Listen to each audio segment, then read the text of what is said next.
juri kelang claret klar boram umang do panonge pan sengche the aru barje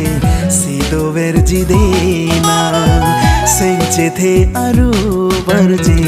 sido verji dena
sengche the ki jura krong rana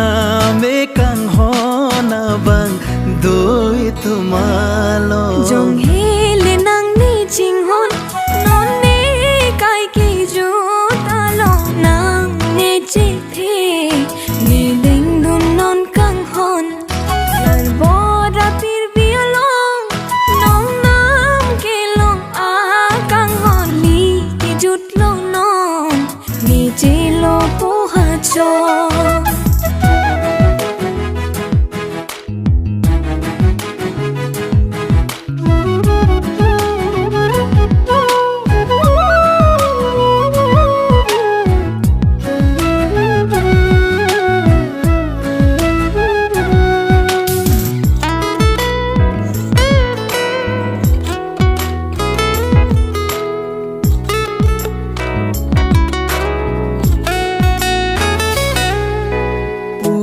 nang ne phan kang hon sengche the do thip itu mang bong bon ta ne ko pai si ne ka ve bi no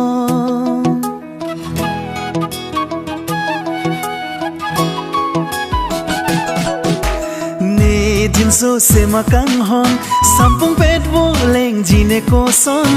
ah pet ne te kang po ma ne sing bi oyo ne mu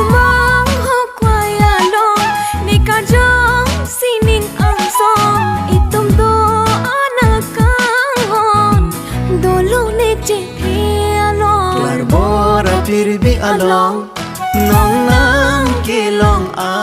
kang hong ki jut pa du no tuani tum ka ching hong e prai nang ko som ni sing me oi ong e kai pa du si ki jut si a kang hong